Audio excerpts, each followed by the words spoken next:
What should you expect from your piercer when you go in to get pierced? Coming up next on New to Piercing, episode number 4. For those that are new here, welcome to the Body Piercing and Tattooing channel. Hope you're enjoying the videos. Hope you find them useful and helpful and all that. But you might not know who I am. And just to let you know, my name is DaVo. I'm a professional body piercer and have been since 1994. I own and operate the Axiom Body Piercing studio, located here in the wonderful world of Des Moines, Iowa, our wonderful place, inside Skin Kitchen Tattoo. So this video is about what you should expect or what you should demand, in my opinion, from your piercer when you go in to get a piercing or a consultation or just stop by to go, hey, I got some questions. The first one seems kind of ridiculous, but be professional. Your piercer should be professional. They should be friendly, open, sober, passionate about what they do for a living, willing to answer as many questions as you have possible, and not be creepy. Basically, we all have limited time as far as piercers, depending on our day. But if we have the time, I love talking about piercings. I love sitting down and discussing them with them and answering any questions they have. And that's because I want to educate people. That's the whole point of this channel, is educating people about piercing. So if somebody comes into my shop, I want to talk to them if they're looking for a piercing. And the second one is they should voluntarily give you a full verbal consultation before piercing you. Whenever anybody comes into my studio and gets a piercing or asks for a piercing, unless they've been pierced by me by a million times and already know the rhetoric, I will sit down and give them a verbal consultation covering how long it's going to take to heal on average, cross-contamination prevention, lifestyle changes, risks that are involved with the piercing. And then I'm going to sit down and I'm going to help them choose jewelry and point them in the right direction. Also, I'm going to evaluate their anatomy and see whether or not that piercing is even possible. I'm also going to talk about any risks that might be involved with the piercing that may dissuade them from getting it done. And that's part of making an educated decision about getting a piercing, and also gives you an opportunity to ask me questions if something doesn't quite make sense to you.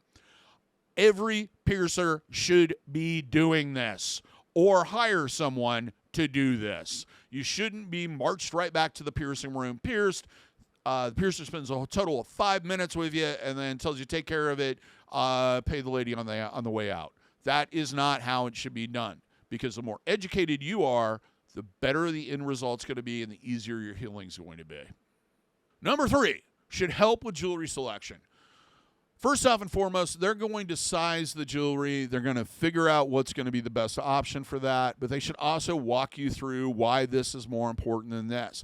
They should talk to you about if you have any metal allergies, whether or not you've had issues with any piercings in the past or any belt buckles or anything else that makes them kind of go, well, you're going to be better off with this material than this material.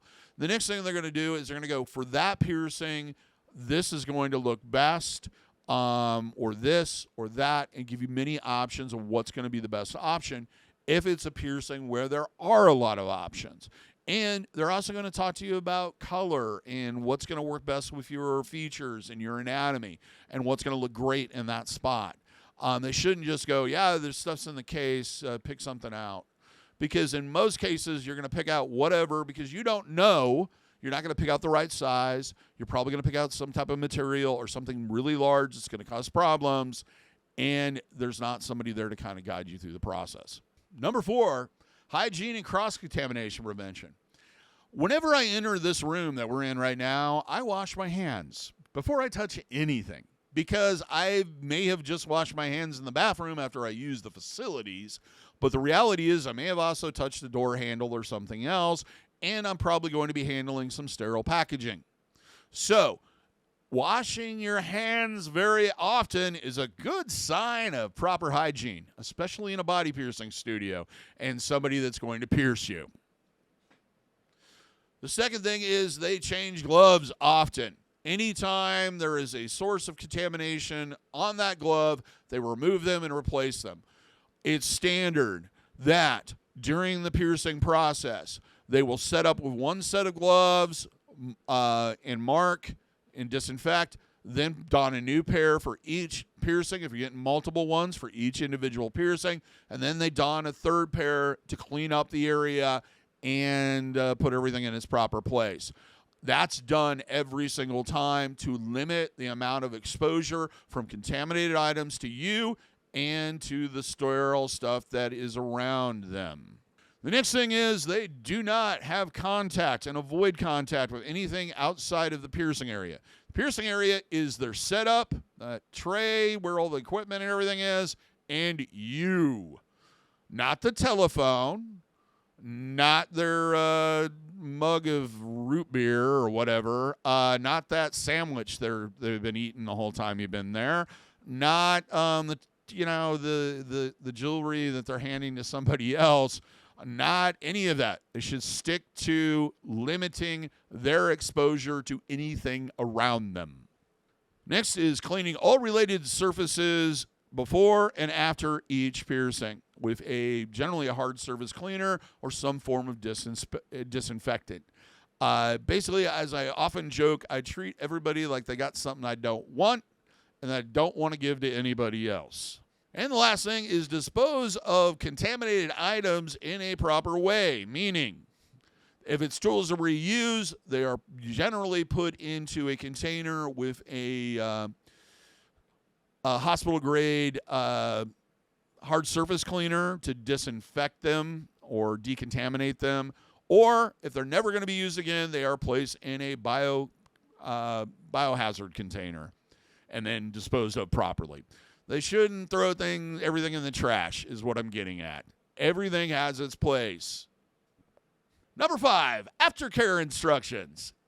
This is something that really drives me nuts when I talk to other clients, especially when I know that the place that they went to would have given them proper aftercare instructions, but they didn't bother. First off, it should be done verbally and in writing. Not one or the other, or just in writing. The reason why verbal is important is it allows the client to ask questions about things while you're going through it. You're saying, do this, and they're like, they've got a puzzled look on their face. They don't quite understand what you're talking about. They can ask you a question at that point. If they're reading through a pamphlet or watching, or reading something online, because you just give them QR codes now, they don't have that ability to ask the expert that you are that's supposed to be helping them through this process.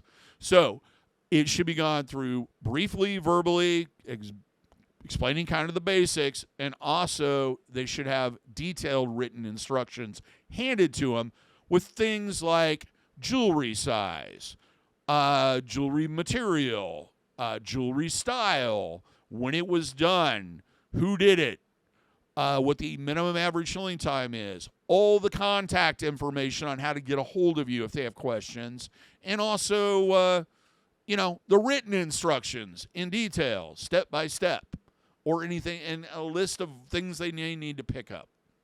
Biggest thing is, during the aftercare instructions, they should be willing to answer whatever questions you may have. Last one is after piercing or post-piercing support from the piercer. Are they willing to answer questions regardless of how long ago you had the piercing done? Do they allow you to stop by and do follow-ups and take a look at it and see how things are progressing in the healing? Are they available to downsize the jewelry, and what's their procedure on that? Jewelry changes. Do they charge for them? Are they free? Are they willing to do that for you regardless of where you get the jewelry from?